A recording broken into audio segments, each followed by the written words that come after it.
The day I learned silence can set off alarms was the day my boss pretended I didn't exist.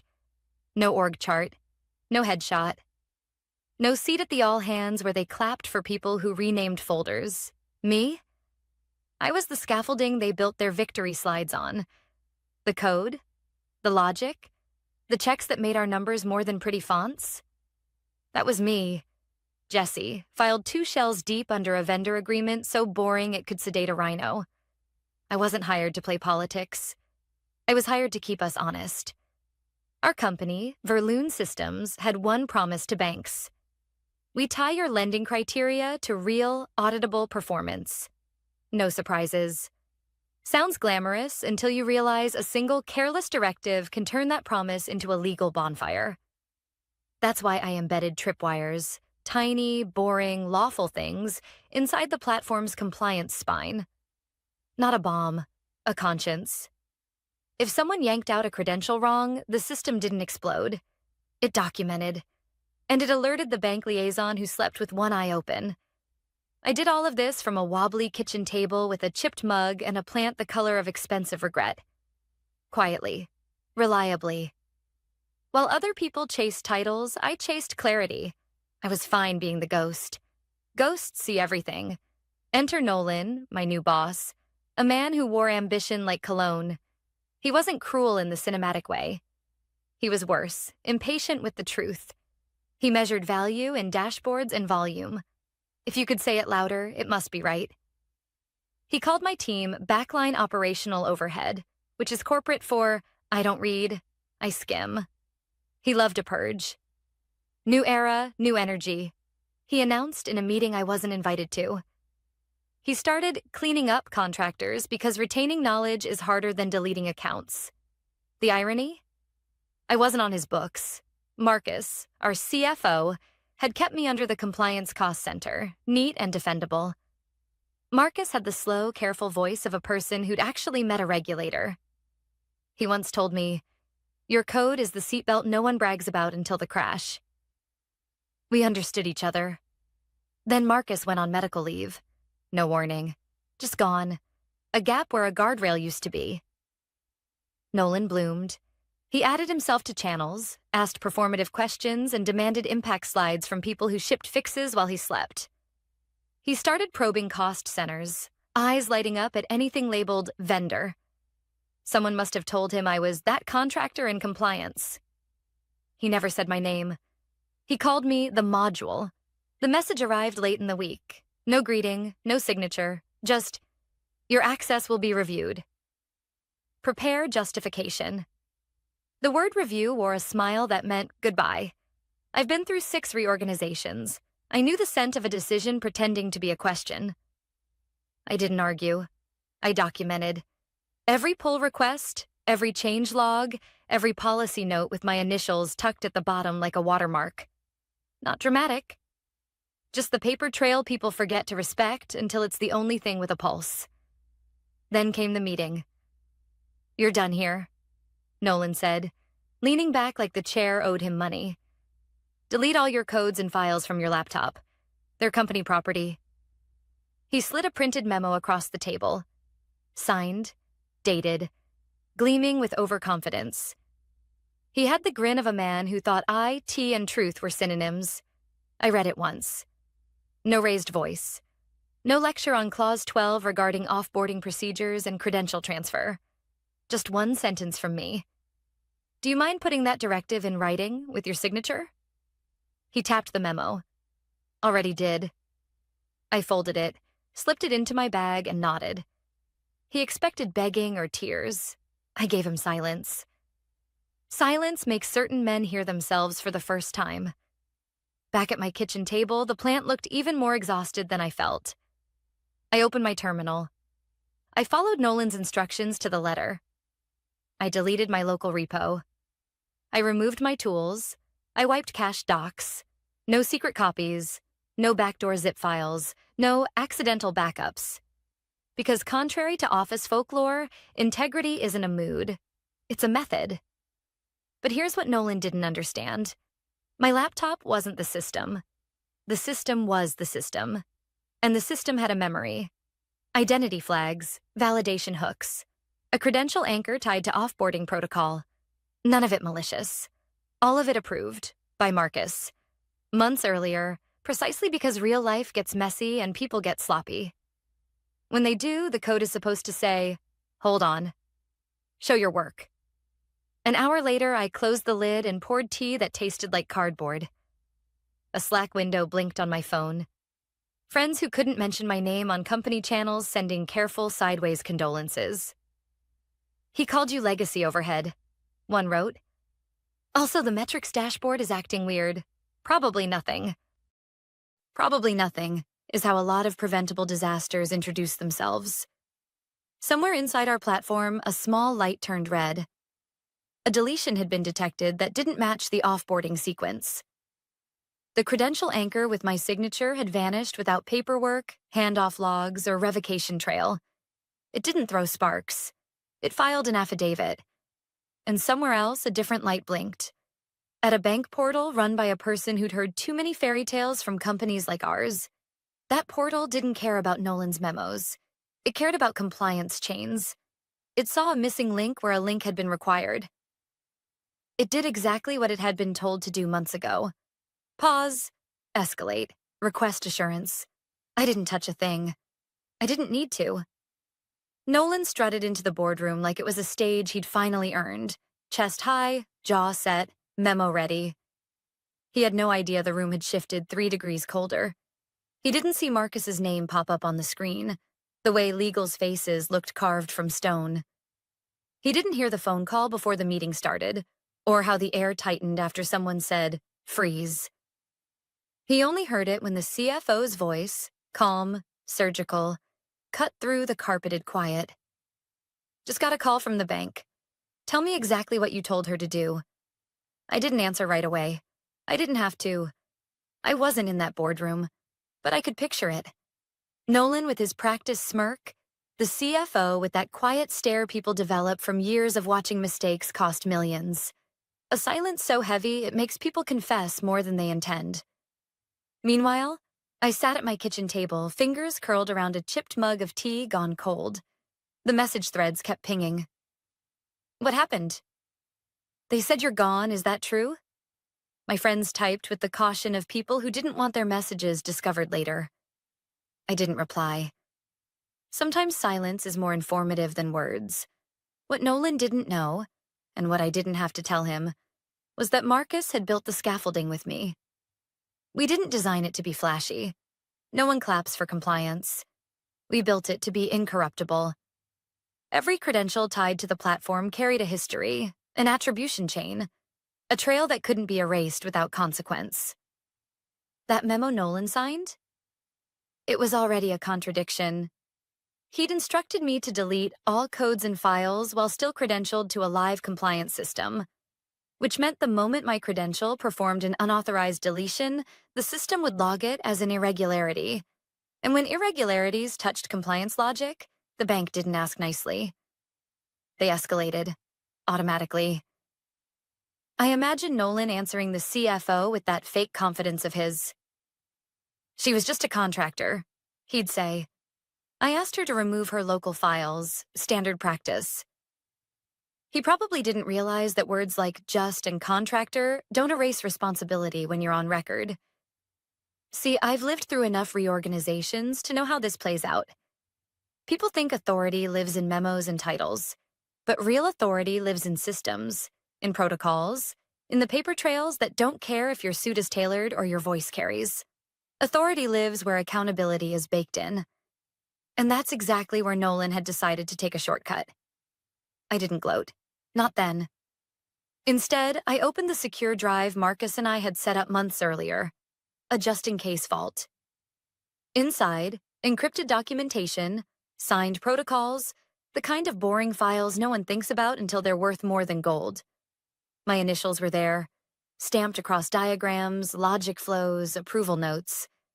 The system didn't just have my code, it had my fingerprint. That's when the first call came. Not to me, of course, but to one of my colleagues who liked to whisper. "They're asking about your credential flag," he said later, voice hushed as though someone could overhear through the phone. The bank flagged the deletion event. Legal's in a panic, I didn't say much. Just listened. Because I knew this wasn't about revenge, this was about trust. Banks don't extend millions in conditional credit lines without ironclad assurance. Our company's promise wasn't innovation or speed, it was integrity. And when you mess with integrity, you don't get second chances. By then, Nolan must have started sweating. Maybe he repeated his line about me being overhead. Maybe he tried to make it sound small, manageable. She was working on back-end stuff, nothing critical.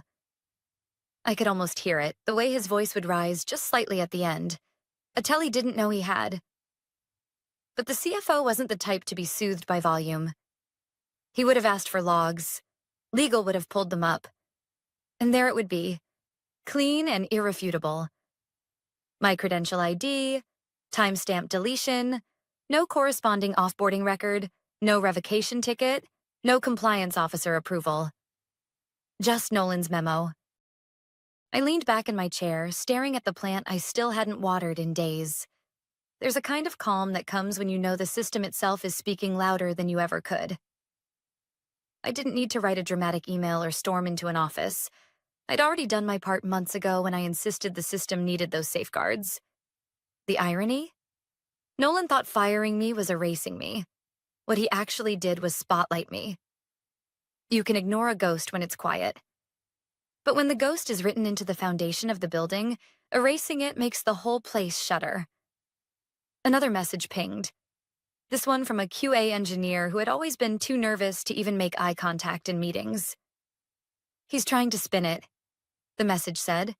Said you over-engineered everything, but the CFO just asked if he personally authorized the deletion. He stammered. Everyone saw I smiled then, but not with joy. More like recognition. I'd seen men like Nolan before. So sure shortcuts would make them legends, so blind to the fact that shortcuts always leave tracks. Tracks that compliance people like me are trained to follow. Back in that boardroom, I imagined the CFO lowering his voice, asking again, slower this time. Tell me exactly what you told her to do. And Nolan, cornered, repeating himself, not realizing every word was digging him deeper. The truth wasn't complicated. It rarely is. He'd told me to delete everything. And I had. Exactly as instructed. Now the system was asking the same question the CFO had. Only the system wasn't going to accept spin for an answer. And that was only the beginning. By the next morning, the whispers had turned into noise. I didn't need to log into company Slack to know the temperature had shifted. My phone buzzed with vague texts from people who'd never dared to contact me outside of work hours. Are you okay? One wrote. He's blaming you. Another added. Blaming me for what, exactly? Doing what he told me to do? Deleting my local files? It was almost funny. Almost. What Nolan never understood is that when you work in compliance systems, every action is both an instruction and a confession. The system doesn't forget. It doesn't care about charisma or a chain of command. It cares about sequence, documentation, proof. That's why I had built it that way. That's why Marcus had approved it. Later that morning, my phone buzzed again. This time from a number I didn't recognize. The message was short. Did he tell you to delete it? No greeting, no context. Just that one line. Marcus. It had to be him. No one else asked questions like scalpels. I didn't type an answer. Instead, I opened my bag and pulled out the memo Nolan had so generously signed. Black ink on white paper, his name scrawled at the bottom. Time-stamped. I scanned it, encrypted the file, and forwarded it to the secure channel Marcus and I had used back when he still trusted me with keys nobody else knew existed. 5 minutes later, a Dropbox folder appeared in that channel. Inside were contracts, change logs, the architecture documents I thought had been archived into oblivion. He had kept them quietly, even after HR scrubbed me from the books. That was Marcus. Always cautious. Always leaving breadcrumbs. And just like that, the story stopped being about me. It became about the memo. From what I heard later, the CFO had placed it flat on the boardroom table, blinds half drawn against the morning sun. Everyone in the room leaned forward as if the page itself was radioactive. He ordered the contractor to erase system-critical files, the CFO said. Not loud, not theatrical, just precise. While still credentialed. While still tied to our compliance trust chain, nobody spoke. Then the compliance officer, a woman named Tara, who rarely raised her voice, said the only words that mattered. That's grounds for breach classification. The room went silent again. The kind of silence where people start to realize their careers may have just bent in the wrong direction. Meanwhile, Nolan was still doing what men like him always do when the walls start to creak. He postured. He told anyone who would listen that I was just a contractor, that my work wasn't mission critical. He repeated it so often it sounded like he was trying to hypnotize himself. But words don't erase logs. By midday, the bank had frozen the company's revolving credit line. Not revoked, not canceled, just frozen. Like a parent taking away the car keys after hearing a crash from the garage. $18.5 million, locked until someone could prove the system still had integrity. I didn't need to gloat. I just brewed another cup of tea and watched the steam curl into nothing. What Nolan didn't know was that his memo was already doing the work for me. The moment he put pen to paper, he created evidence of his directive. Evidence that directly violated 3 clauses of the vendor agreement Marcus had filed years ago. He thought he was erasing me, but all he had done was write me back into the story, this time as proof. That afternoon, a friend from QA called, voice trembling with both fear and glee. Julie. She still called me by my first name, though no one else at the company dared. He's cornered. Legal's tearing through the logs. They can't find a single offboarding ticket for you. No credential transfer. Nothing. Just his memo I didn't reply right away. I let her talk. She needed to get it out. Finally, I said, that's all they'll need. Because here's the thing. In corporate dramas, villains like Nolan always imagine the big showdown will be someone yelling across a table. But in reality, it's a piece of paper, a line of code, a time-stamped log. Quiet evidence that doesn't flinch when confronted. That evening, I opened the secure drive again, staring at the memo glowing on my screen. It wasn't triumph I felt. It was something colder, heavier, like gravity pressing down. This wasn't about revenge anymore. It was about inevitability. The bank wanted documentation. Legal wanted answers. And Nolan? Nolan had already provided both. He just didn't realize yet that the memo he handed me wasn't a shield. It was a blade. And it was already cutting. By Monday morning, the storm had a name. They were calling it the containment phase. It sounded clinical, harmless even, like something a doctor would say before handing you antibiotics. But inside Verloon Systems, containment meant one thing. Nolan was no longer trusted. I wasn't in the building, but word traveled fast. Colleagues texted me in fragments, each piece painting a clearer picture than the last. He's locked out of Slack. Legal has him in a conference room. Marcus is back. Marcus, back earlier than anyone expected. No memo, no announcement. He just walked into the building at 8 sharp, thin from treatment but steady, sleeves rolled. The kind of presence that made people lower their voices without realizing why. The first words he supposedly spoke weren't greetings. They were a question. Why is Jesse's credential showing an irregular termination event? That question landed like a hammer. Because there was no good answer. The logs were clean, time-stamped, my ID tied to a deletion that hadn't followed protocol. And Nolan's memo, his pride, his proof, was the only instruction tied to it. When pressed, Nolan did what men like him always do. He doubled down. She was a contractor. She had no ownership of the platform. He said it again and again as though repetition could turn it into truth. But ownership wasn't the issue. Integrity was. And the system didn't care if I was full-time, part-time, or ghost. My signature was baked into the compliance scaffolding. The bank's trust chain ran through it. Removing me without a proper handoff wasn't just sloppy. It was negligent. Legal dissected everything. They didn't raise their voices. They whispered, passed papers across the table, highlighted clauses. Each missing log, each absent approval, each skipped step was another cut. By the time they were finished, Nolan's defenses looked less like an explanation and more like a confession. I pictured him sitting there, sweat pooling under his starch-collared shirt, repeating, "Just a contractor," while the walls leaned in. Meanwhile, I sat at home with my cat sprawled across the printer, laptop closed. I hadn't touched a line of code since the deletion. I didn't need to. The system was speaking for me louder and cleaner than I ever could. Every failed integrity check, every flagged anomaly, it was my testimony. Automated. Indisputable. Around mid-morning, Marcus sent me a single-line email. "Did you keep the memo?" I replied with the scanned copy, encrypted and time-stamped. His read receipt came through almost instantly. Later, a QA engineer called me, giddy in a way that only comes when fear gives way to relief. "Jesse," she said, "they read his memo out loud in the room." Tara, the compliance officer, looked up and said, "That's breach-level negligence." He went pale. Like, completely white, I didn't laugh. Not because it wasn't satisfying, but because it was heavier than that. There's nothing funny about someone gambling with systems people trust to hold millions.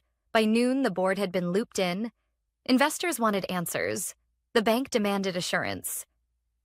And Nolan? He was suspended from all platform operations, pending compliance investigation. It was the kind of phrase that sounds neat on paper, but in reality means your career just got sealed in a plastic bag. Security escorted him out before he could even return to his desk. No farewell speeches, no dramatic outburst. Just a man in a suit walking between two guards while the office pretended not to watch. I got another text from a colleague minutes later. He looked straight ahead. Didn't even blink. I poured myself another cup of tea. Let the silence fill the room. This wasn't revenge. This was gravity. A cause followed by its effect. Still, I couldn't help but think about how easily it could have gone differently. If Marcus hadn't come back early, if I hadn't scanned the memo, if the system hadn't been built to scream when tampered with, all those safeguards, the seatbelt no one brags about until the crash. That night, Marcus called. His voice was tired but calm. "The bank wants you to validate the system. One-time credential, just verification. Nothing more," I said, only one word. "Understood." After we hung up, I sat in the dim light of my apartment, tea cooling by my hand, cat breathing slow beside me. For the first time in weeks, I felt something close to peace. Not triumph, not vindication, just the quiet knowledge that the system had worked exactly as it was meant to. And Nolan? He had learned what happens when you swing an axe at a ghost without checking what the ghost is holding up. The access link arrived as a single line from Marcus. One-time credential, restoration scope, audit visibility on. No flourish, no apology. That's how he respected people, by trusting their work.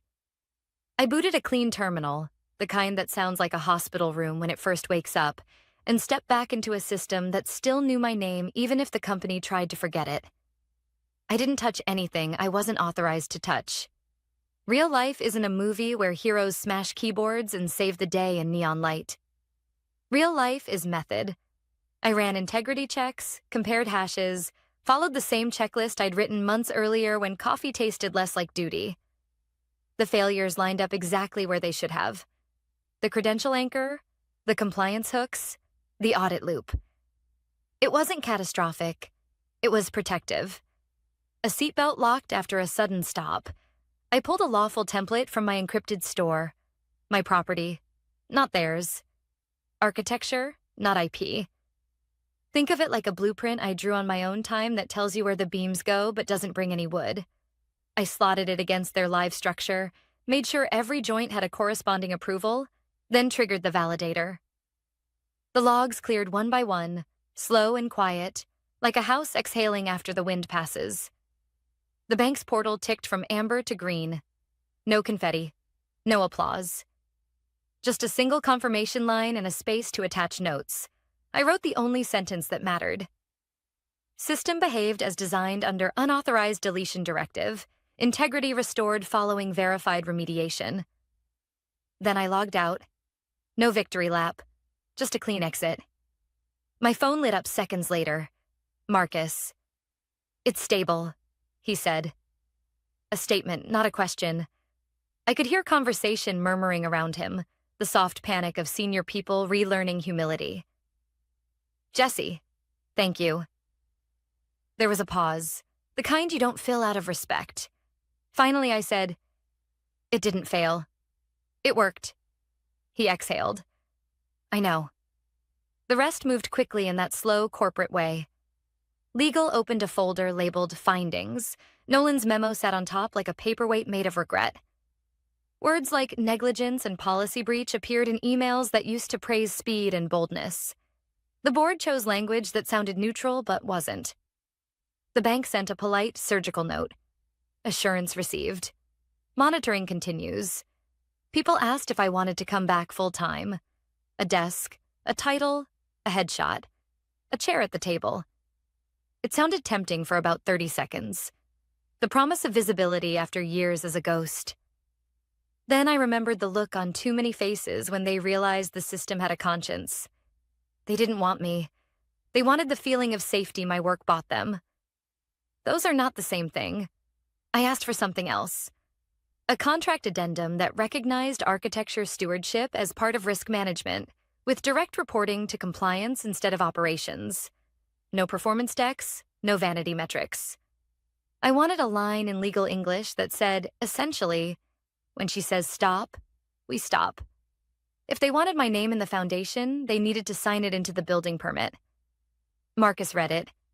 Legal marked it up. I marked it back. We settled on language that didn't make anyone a hero, just accountable. That's what grown-up systems ask for. Clarity, not worship. I never saw Nolan again. Word was he resigned to pursue new opportunities. People wrote soft messages about chapters closing and lessons learned. No one wrote the real thing. That the fastest way to break trust is to treat it like a speed bump. He'll land somewhere. Men like him always do, until they don't. What I remember most from those days isn't the bank or the freeze or the memo that bled. It's the messages from quietly good people. The engineer who said, "Your checklist saved my weekend." The analyst who whispered, "I thought I was crazy for wanting documentation." The junior dev who typed, "I learned more from your comments than from any training." They were the reason I built guardrails in the first place. Not to catch villains, but to keep ordinary people from being dragged into someone else's shortcut. If you're still watching, if you do work that rarely gets clapped for, listen. You don't need a cape. You need a paper trail. You need boundaries written in places where bluster can't erase them. You need to read what you're signing, and you need other people to read it too. The drama ends up in boardrooms. The truth lives in logs. Marcus texted me a week later. "We're naming the validator after its function. Integrity Cascade." Your initials are in the spec. I stared at the message for a long second. Not because I needed the credit, but because names are how we keep stories straight when memory gets political. I replied with a thumbs up. The most emotional I allowed myself to be at work. That night, I sat at the same kitchen table, tea-ring haloing the mug, laptop shut for once. The plant looked less terminal. My cat snored like a tiny chainsaw. I felt something gentle. Call it relief or just the absence of dread. The company would spin, the board would message, the bank would monitor. Life would normalize into whatever companies call normal after a scare. As for me, I kept my terms simple. I would remain a contractor. I would keep my distance. I would keep the blueprint, the checklist, the anchors. I would keep the right to say no, written somewhere ink can't be heat-treated away. There's a temptation, after a story like this, to declare victory. To say justice was done and the bad guy got walked out between two polite men in security blazers. But the truth is quieter. Justice, when it shows up at all, looks like a green light on a dashboard and a signed clause in an agreement. It looks like a system that refuses to forget. I lifted my mug and said it out loud. For anyone who ever sat unseen at a kitchen table keeping the lights on for people who don't know where the breaker is. Build it honest. Make it fail safe. And make them sign.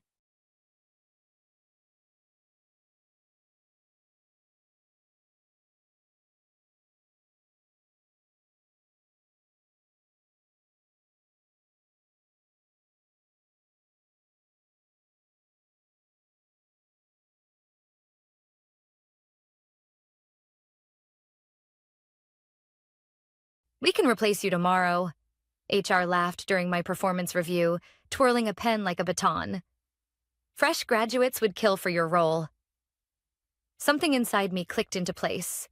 Not rage, clarity. I set my shoulders, slid the envelope I'd brought across the table, and said, "Fine, then find someone else." His smirk faltered. "What's this?" "My resignation," I said, effective immediately. "And there's an attachment he didn't bother to look. Security will escort you to collect your things." I stood without trembling. 7 years of early mornings and midnight fixes will teach you how to move with steady hands. 7 years of building a system that caught what other people's eyes forgot. 7 years of telling the truth nobody wanted to hear until ignoring it became expensive, replaceable. The word sat between us like a dare. The conference room's fluorescent lights were unflattering to everyone, but they were particularly cruel to the easy confidence on his face. I'd seen that look too many times. People who think process is a spreadsheet, rather than the thin line between safety and catastrophe. I took the copy of my resignation from the table and tapped the second page. "That attachment matters." He made a show of sighing. "We'll manage, Mandy." Security walked me to my desk as if I might pocket a server on the way out. I fit my life into a cardboard box. Photos, a coffee mug, the old lucky screwdriver my dad gave me when I was 16. "Because the smallest turns decide what runs and what fails," he'd said. He was a mechanic, not a philosopher, but sometimes there's no difference. I paused at the door to the lab. My lab. The place where I'd built the anomaly detection sequences, where temperature, vibration, and timing were not numbers, but sentences telling me when a device was lying. There were rules in those sequences and exceptions to the rules, and a rhythm you could feel only after breaking it 100 times and listening to the music of the fix. I'd tried to teach that music. I was told to simplify it into bullet points. Outside, the wind carried the smell of rain and hot asphalt. Freedom and ache tangled in my chest. On impulse, I turned my phone to silent. No last minute please. No quick questions. I put the box in my trunk and let the door thud shut on 7 years. I drove without a destination, the city sliding past like a tape I'd already watched. Everyone thinks the moment you quit is pure triumph. They don't tell you about the hollow afterward, the echo of routines you no longer own.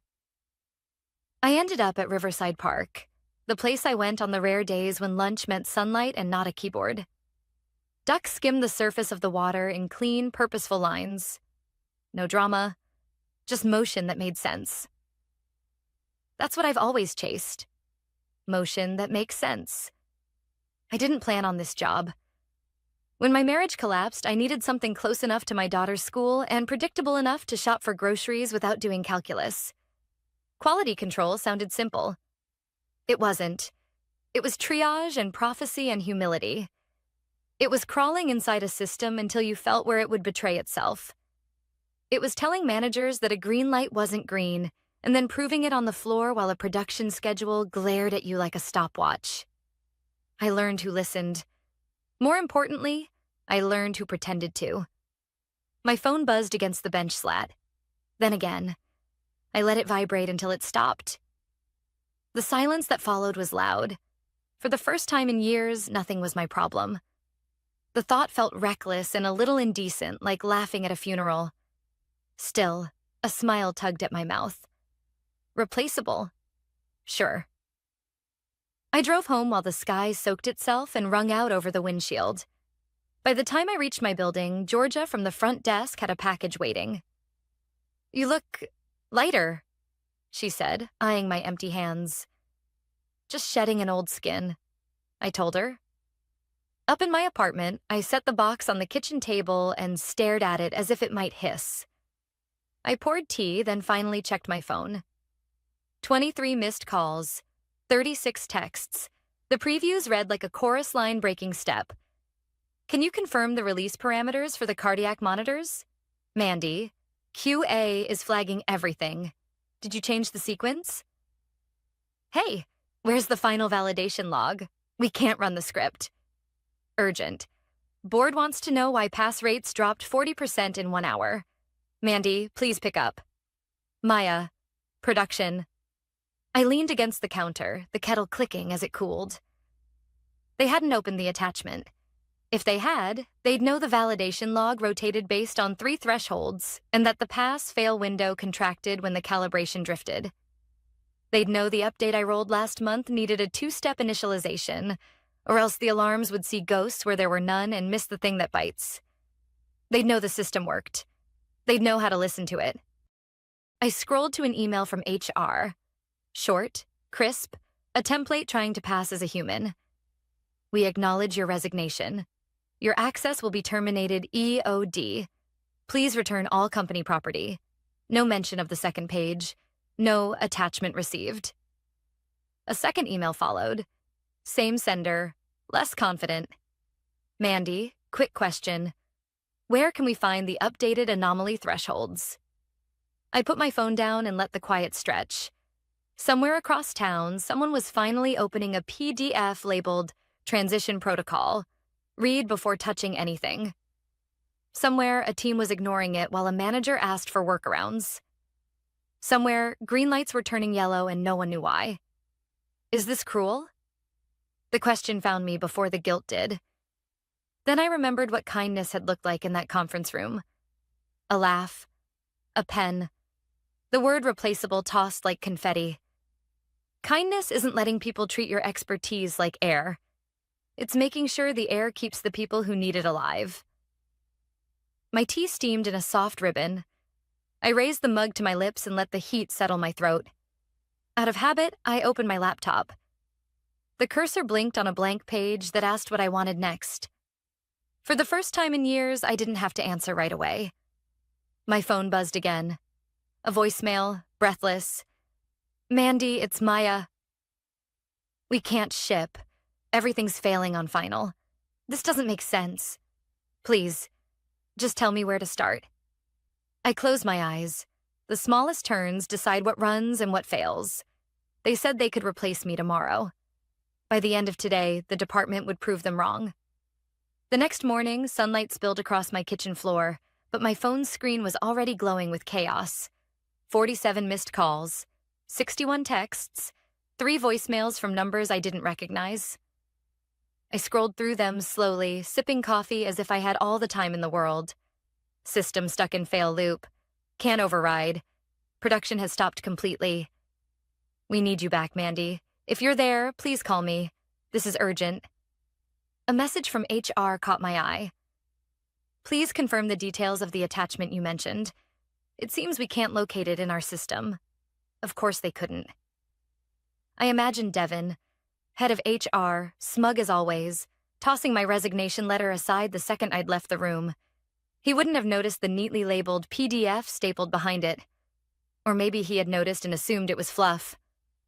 That was his specialty, treating anything technical as if it were paperwork. I opened my laptop. Notifications flashed from LinkedIn, a few recruiter messages I'd ignored for years. My resume hadn't been updated since before my divorce. I should have felt nervous, staring at a blank professional future. Instead, I felt strangely steady. At 9 sharp, my phone rang again. This time it was Maya from production. Her voice trembled when I answered. "Mandy, please. We can't ship. Every validation sequence is rejecting clean units. Engineering says the thresholds are corrupted. Devin's blaming us and the board is furious. What did you change?" "Nothing corrupted," I said, stirring sugar into my coffee. The system's working exactly the way it's supposed to. Then why are we failing everything? Because you're not following the protocols. Silence hummed at the other end. Then Maya whispered, "The attachment?" "Yes." Her breath caught. Devin told us it was irrelevant. I almost laughed. Then he was wrong. I hung up before she could say more. Around noon, someone knocked on my door. It wasn't security this time. It was Jordan from engineering, hair messy, shirt untucked, eyes shadowed with exhaustion. He held a laptop under one arm. "Please," he said, skipping any preamble. "We've been at it all night. Nothing works. You left instructions, right? Can you just walk me through them?" I stepped aside and he set the laptop on my table. I didn't invite him to sit. "Show me what you've been doing." His fingers flew across the keyboard, pulling up test results. Error after error flashed red. We reset thresholds, we recalibrated sensors, we even brought in an external auditor. They couldn't figure it out either. It's like the system is speaking another language. "It is," I said quietly. "My language." Jordan rubbed his face. "You built it. You can fix it." I shook my head. "I built it, yes. But it's documented. Thoroughly. If you'd read the attachment, you'd know how to tune the system in stages, not all at once. You'd know that failing units trigger a hidden baseline recalibration. That's why everything looks broken now. It's adapting, waiting for the human hand it trusts to reset it." His jaw tightened. "So you're saying none of us can do it?" "I'm saying none of you are willing to learn." After he left, I sat with the quiet for a long time. My father's voice echoed in memory. The smallest turns decide what runs and what fails. He'd said it when I was 16, handing me a rusted carburetor. He meant machines, but it applied to people too. Devin's smallest turn, a laugh, a dismissal, ignoring a second page, was now collapsing an entire department. By late afternoon, my inbox was full of offers to return as a consultant. The rates doubled with each email. HR tried flattery first. "We value your expertise and want to discuss a more strategic role." Then, urgency. "Production losses are mounting by the hour. Please respond immediately." Then desperation. "Name your price. Anything. Just come back." Each message filled me with a satisfaction I hadn't felt in years. They thought they could replace me tomorrow. Today, they couldn't even replace me for an hour. That evening, I took a walk by the river. The air smelled of wet earth and spring leaves. My phone buzzed, but I ignored it, letting the vibration fade against my leg. Families strolled past with ice creams, couples laughed, joggers kept pace with the fading sun. I felt a strange mix of envy and relief. For so long, I'd been defined by crises, always the one to fix what others broke. Now the crisis wasn't mine. I had a choice. When I returned home, a voicemail waited. This one wasn't from HR or engineering. It was from Alan, the company president. His voice was rough, tired. "Mandy, I only just learned about your resignation. Devin failed to inform me until today. I need to speak with you directly. Please, for the sake of the company, call me back." For the first time, I hesitated. Alan wasn't Devin. He'd once thanked me personally for catching a flaw in a shipment that could have bankrupted them. He wasn't perfect, but he'd listened. Still, the truth was simple. I'd given them the chance to respect me. They laughed instead. I set my phone face down and whispered to the empty apartment. "They'll read the attachment when they're ready." And when they did, they'd finally understand how irreplaceable I truly was. Alan called again just after breakfast, and this time I picked up. His voice sounded older than I remembered. Sandpaper over something fragile. "Mandy, thank you. I won't waste your time. I need you back. Today. Not permanently. As a consultant. Name a fair day rate." There it was. The word I'd never heard from them. Fair. "I'm not coming back as staff," I said. "If I come, it's one day. My rate, my conditions. Understood, he said quickly. What are they? No meetings with HR, no interference. I speak directly to production and engineering, and I make the call on what ships and what doesn't. Also, whoever replaces me gets the documentation I already wrote. Unaltered. Alan exhaled like he'd been holding his breath for days. Agreed. And Mandy, I'm sorry. I should have known sooner. Let's not do that part, I said gently. Send the contract. I'll review it when I get there. I ended the call and stared at my reflection in the black screen. I didn't feel triumphant. If anything, I felt stern, like a parent who finally stops explaining and lets the stove teach the lesson.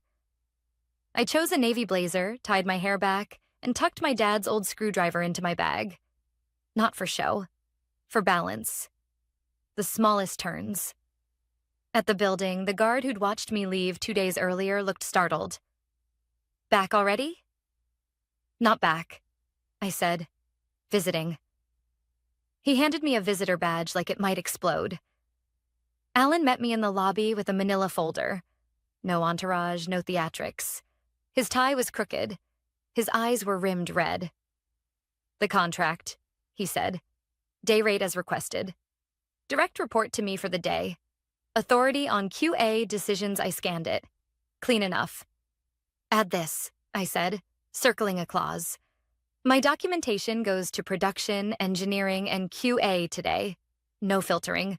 No summaries. He nodded, already texting legal. We walked to the lab. The silence had a shape to it, like a room after an argument. Maya stood at a bench surrounded by failed units, sleeves rolled, jaw set. When she saw me, relief and embarrassment wrestled on her face. Morning, I said. Let's start with what you changed. We reset the master baseline. She grimaced. It made everything worse. It would, I said. You told the system its memory didn't matter. Jordan hovered behind her, hands in pockets. We were drowning. You were thrashing, I said. Different thing. A tech rolled in a cart of cardiac monitors.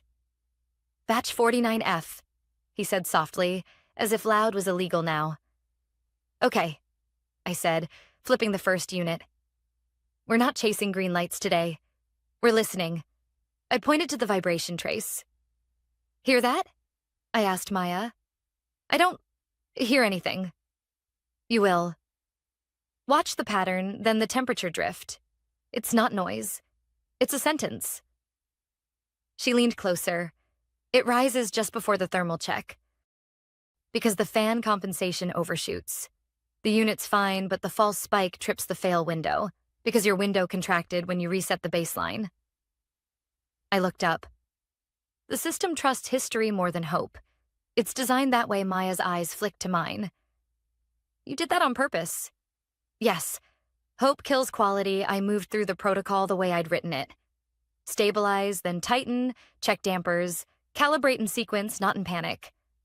Verify with a known good unit before touching the thresholds. I let Maya's hands do the work, correcting her grip, showing her where to pause, making her say out loud what she saw. The lab shifted around us, from frantic to focused. The air changed. By mid-morning, the first units passed under the tightened window. The right way, not the lazy way. A small cheer stuttered, then died when people remembered things were still broken. I didn't celebrate. Passing was the floor, not the ceiling. Alan appeared in the doorway. Progress? Some, I said, but it's brittle until the documentation is live. It's going out now, he said. Where do you want it sent? Everywhere. If a person touches a unit, they get the guide. His gaze flicked to the corridor. I followed it. Devon stood there with a folder, expression carefully neutral. He stepped in, clearing his throat. Mandy, he said, good to see you back. I'm not back, I said. I'm working. He angled the folder like a prop. We'll need you in a debrief at 2. HR has... No, I didn't raise my voice. My terms included no meetings with HR. Color rose in his neck. We still need to discuss what you need, I said, is to deliver the packet attached to my resignation. The one you told everyone was irrelevant. Alan's eyes cut to him. Devin opened his mouth, closed it, and retreated without a word. Maya looked at me, then at Alan. He told us the attachment was boilerplate. Said you were emotional. Emotional people write 20-page calibration guides, I said dryly. Let's keep working. For the next hours, I taught. Not the trick, the discipline. I drew the flow on a whiteboard, where loops closed, where humans could lie to themselves. I made them run the sequences out of order so they'd feel the wrongness in their hands, not just see it on a screen. I let them fail in the ways the system expected, so the memory of correction would stick when I wasn't there. The lab exhaled together when a clean run stayed clean under stress. That sound, relief earned, has a pitch your bones learn. At 2, Alan called me to his office. He shut the door gently, like noise would break something. You've stabilized us, he said. It isn't solved, but it's no longer free fall. Good, I said. Then the documentation can take over. He slid a new folder toward me. Heavier, cream paper, embossed. This is an offer. Director of Quality. Full authority. Compensation at the top of our band, I didn't touch it. I told you my terms. One day. Documentation delivered. Then I decide his shoulders slumped, then straightened. You're right. I'm asking anyway. Alan, I said, and the weariness in my own voice surprised me. It's not just money. It's respect on boring days. It's not having to fight every time I say no. I can promise culture changes, he said quietly. Culture doesn't change by promise, I said. It changes by practice. He nodded, eyes on the window. Will you think about it? I will, I said, after the line runs without me. Back in the lab, Maya was at the bench with Jordan, narrating the sequence to a junior tech. The rhythm sounded right. The smallest turns. As I packed my bag at the end of the shift, my phone vibrated, a number I didn't recognize. I let it go to voicemail, then listened in the hallway. Hi, Mandy. My name is Evelyn. I'm VP of Operations at Helix Care. We've heard about your day. If you're open to a conversation, I'd love to talk about building a quality program that actually listens to you. I stared at the screen, the lab's hum behind me. Replaceable, they'd said. Options, I thought. Tomorrow I'd decide what kind of air I wanted to breathe. That night, I sat at my kitchen table with 2 folders in front of me. One was Alan's, thick with promises and embossed with the company logo I'd once been proud to wear. The other was thinner, just a single page with a phone number scribbled on it. Evelyn from Helix Care. The weight difference was misleading. One folder was full of "We've learned our lesson." The other was full of possibility. I poured myself a glass of wine and stared at both until the edges blurred. My phone buzzed again. Texts from Maya. We're holding steady. Documentation is helping. Thank you. Alan is furious at Devin. Something's coming. Don't disappear on us yet, please. Her words tugged at me more than the folders did. I cared about Maya, Jordan, the techs who'd stayed late when no one asked. But caring about them didn't mean chaining myself to a place that only recognized my worth when the floor caved in. The next morning, I called Evelyn. Her voice was brisk but warm. Mandy, I'm glad you reached out. I'll be direct. We're growing fast at Helix Care, and we need a quality leader who sees what others miss. Your name's been coming up all week. I pinched the bridge of my nose. You already heard? Industry gossip, she said simply. Suppliers talk. Clients talk. When a competitor's production grinds to a halt because they ignored their own specialist, people notice. The bluntness almost made me laugh. And what exactly would you want from me? Your system. But more importantly, your mind. We'd hire you as Director of Quality Programs. Full autonomy. Your work would be recognized in patents and credited to you, not buried in a department memo. Her words sliced right through me. Recognized. Credited. Not hidden. Would I own my work? I asked.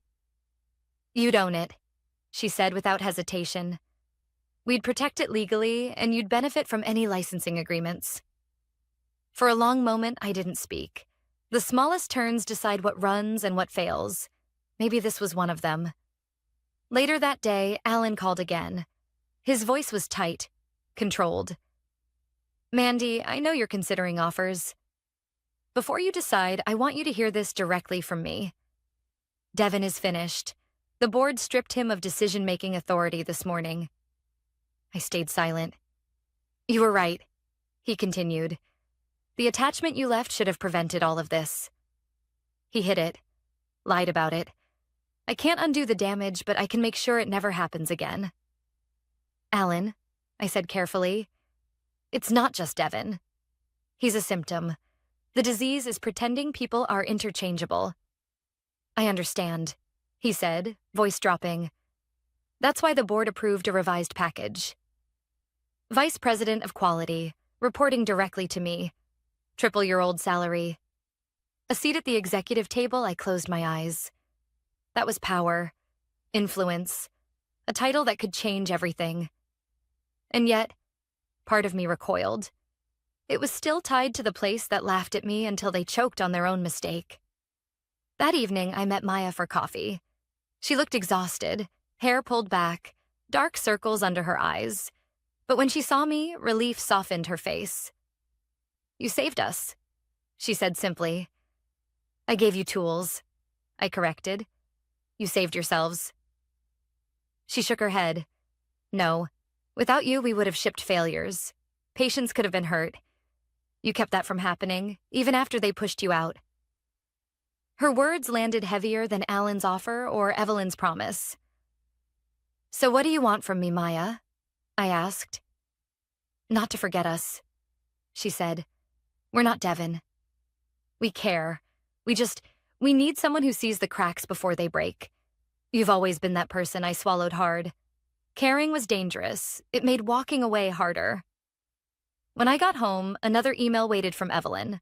Formal offer attached. Take your time, but we'd like to move quickly. We believe in building with people who want to be valued, not tolerated. And beneath that, a single line. Don't go back to a place that only noticed your worth when it was too late. I sat on the porch until the sky turned purple, folders spread across my lap. Alan's, promising recognition inside the same walls that once suffocated me. Evelyn's, offering ownership and a clean slate. Maya's quiet plea in the back of my mind. I realized the choice wasn't between two jobs. It was between two versions of myself. The one who accepted belated respect, or the one who claimed her value outright. I closed both folders. Tomorrow, I would decide. But tonight, I let myself breathe. For the first time in years, I wasn't waiting for someone else to hand me my worth. It was mine. Always had been. I woke before the alarm, not from anxiety, but from the clarity that shows up when you finally stop bargaining with yourself. I brewed coffee, opened both offers on the table, and wrote 2 emails. To Alan, thank you for the offer and for correcting what you could. I'm declining. This isn't about salary or title.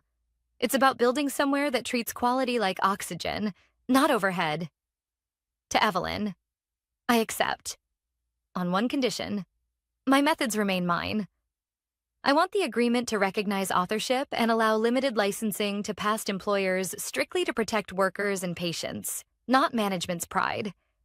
Her reply arrived before my mug cooled. Agreed on authorship. Drafting language now for a narrow license right. Your call on whether to extend it. I exhaled. Decisions are just turns, I thought. Small, but they change the route. I called Alan next. He answered on the first ring. Mandy?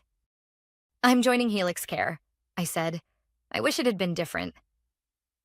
For what it's worth, I'm willing to license my protocols to you under strict terms.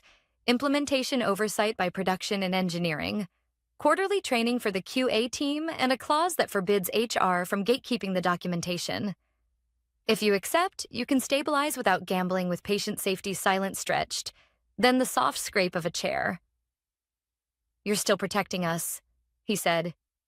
I'm protecting the people who never had a voice in that room, I said, and the patients who will never know our names. He cleared his throat. Send the terms. I'll take them to the board today. I emailed the draft license. Measurable outcomes, renewal contingent on training completion, audit rights if anyone tried to simplify the sequence into a useless checklist. No empire building, no foot on anyone's throat. Just a fair price that reflected real value and a path that left dignity intact. By noon, legal at Helix Care had mirrored the authorship language in my offer. By evening, their contract and my license proposal were both signed. The next morning, Maya texted a single line. Thank you for not leaving a crater. 2 weeks later, I started at Helix Care. My office wasn't large, but the door was mostly glass. No fortress vibe, no corner kingdom. I met the floor teams first, then the software folks, then the procurement leads who played the quiet game of keeping promises. I pinned a printout above my desk. Quality is the discipline of telling the truth early. No one rolled their eyes. The first task was documentation. Real documentation, not the museum plaque version. We built checklists that told you why before how, and playbooks that included the when it feels wrong column that no ISO auditor asks for, but every good tech uses. I hired a quiet kid named Layla who could hear bearings through plastic and a former paramedic who'd seen what close enough looked like when it failed. We fought with data and patience, not volume. And when an early batch of infusion pumps murmured trouble at a threshold everyone else missed, we halted the line before the sunrise shift. We caught it. It never left the building. No drama, just motion that made sense. Mid-quarter, Alan called. The board approved the license, he said. We've restarted at controlled capacity. Devin. He hesitated. He's been reassigned to vendor paperwork and compliance reporting. He'll be the point of contact for quarterly metrics on your license. I pressed the phone to my shoulder and smiled despite myself. If he has questions, the documentation is explicit, I said. Anyone can follow it, if they decide to learn. Message received, he said quietly. The month settled into a rhythm. Work that respected the truth, teams that argued to get it right instead of to win. On a rainy Thursday, a courier delivered a thick envelope to my office. Midwest's first quarterly report, signed by Devin. It included the metrics I'd specified. Baseline drift variance, false fail rate, corrective action lag. At the bottom, in a hand steadier than mine would have been in his place, a note. Documentation received. Processes updated. Payments remitted as per agreement. No gloating. Just a ledger that finally told the truth. That weekend, I took my daughter to the park. She raced her scooter along the river path while I sat on a bench, the envelope beside me like a closed chapter. A man nearby struggled with a stubborn stroller latch. I leaned over, twisted the catch a quarter turn, and it clicked into place. He looked up, surprised. How did you know? The smallest turns, I said, and felt my father's grin rise in me. Back at work, Layla taped a handwritten sign above the main bench. We don't ship hope. It made visitors blink, then nod. When the industry conference rolled around, I presented a short talk titled Designing Systems That Don't Need Heroes. No crescendo, no revenge slideshow. Just steps, examples, the discipline of listening to what the machine and the people were saying before it broke. After in the hallway, I ran into Alan. He looked tired but lighter. Your license kept us afloat, he said. We should have done right sooner. Do right now, I said. Make the documentation sacred. Promote the people who tell you no. He nodded. Devin sends your report to the board personally. I think it hurts, but he does it right. Good, I said. Accuracy is a kind of respect. On my way out, a young engineer stopped me by the escalator. I watched your talk, she blurted. Last month, I told my manager we needed to hold a shipment. He said I was overreacting. I held it anyway. You made me feel less crazy, I swallowed. You weren't crazy. You were careful. That night, I wrote a sentence at the end of our team's playbook. Care is not a soft skill. The final license payment of the year hit my account with another packet of metrics and a cover letter. This time from Alan. We're instituting your training cadence as policy. Documentation will be a release blocker. Thank you for not letting our worst day define our next year. I closed the envelope and put it with the others. A stack not of trophies, but of receipts. Proof that telling the truth early and insisting on terms that last changes more than balance sheets. People still underestimate what they don't understand. They still call careful people difficult until careful is the only thing standing between a patient and an avoidable mistake. But here, in rooms that listen, the work lands. It protects strangers we'll never meet. It tells the story for us. They said they could replace me tomorrow. Maybe they can replace a person. They can't replace a practice. Not one built on small right turns, insisted on every day. And if this story found you at a moment when someone laughed at your worth, don't wait for the room to wake up. Write your terms, protect your work. Choose the places where care is currency, not charity. Then let the results say your name, quarter after quarter, long after the noise dies down.